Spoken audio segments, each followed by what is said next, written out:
تقول إحداهن: أذكر عندما كنت في سن السابعة كنا نسكن في منطقة شمال السعودية في بيت من طابق واحد، بيت شعبي، وكل البيوت حولنا كانت شعبية كذلك، لأن المحافظات كانت في طور البناء آنذاك.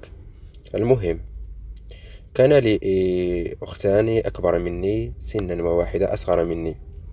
كنت حينها في الصف الأول الابتدائي أو الثاني، لا أذكر على وجه الدقة، لكني أذكر بأن المدرسة كانت بعيدة عن المنزل مسافة كيلو ونصف بحسب قياساتي الآن، وكان بين المدرسة والمسافة إلى بيتنا يوجد بيت أبيض ومهجور، كان كبير جدا، كأنه مستشفى أو مدرسة مهجورة، والأبواب الخارجية مخلوعة وموضوعة جنب السوار، بحيث ونحن ذاهبون إلى المدرسة نمر من داخل حوش داخل البيت. كنا ندخل عن طريق الأبواب الكبيرة المخلوعة طبعا، وعندما نعود من المدرسة نفعل نفس الشيء بالرغم من خوف إخوتي والطالبات كذلك، لكننا كنا أطفال ولا نعي ما نفعله.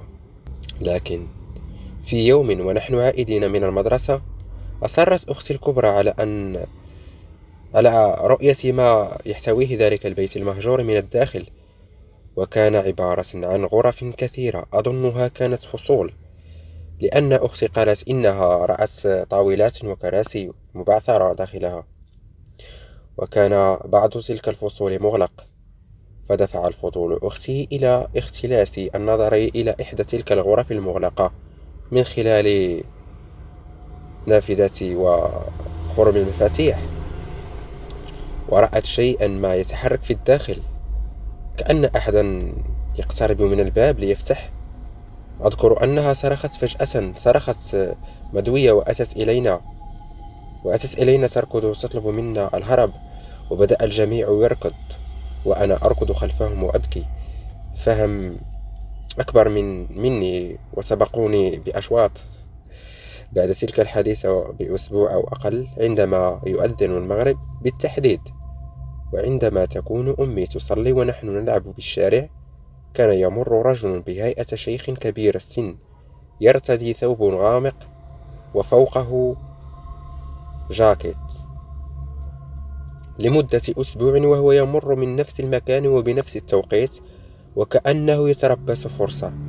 والغريب الذي حيرنا إلى الآن هو أنه لم يكن يأتي إلا وأمي تصلي، وعندما نناديها لتسرع وتشاهد يكون قد اختفى بلمح البصر.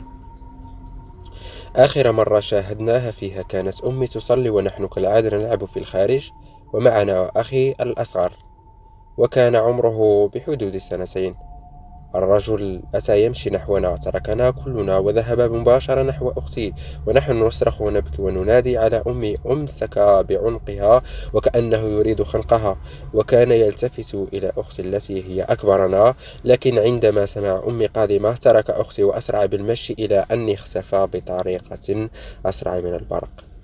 ركضت أمي في أثره لكنه كان قد اختفى، وبعدها لم نشاهده أبدا حتى تركنا تلك المنطقة. لكن أختي التي أمسك بعنقها أخبرتنا أن عيناه كانتا مخيفتين، كأنما هناك لون غريب تحت جفونه. ورغم صغر سني آنذاك، إلا أني لن أنسى أبدا ذلك الرعب الذي لم نجد تفسيرا حتى الآن، ولم يصدقنا أحد، رغم أن كل أهل الحي يقولون أن تلك المنطقة يسكنها الجن. حتى أمي لم تصدقنا، لأنه كان لا يأتي إلا وهي في صلاتها، فطبعا لن تصدقنا، وكأنه يعلم بأنها تصلي، وعندما نناديها يكون اختفى. على لسانها تقول: هذه قصتي، ويشهد ربي أني لم أكذب بحرف واحد منها.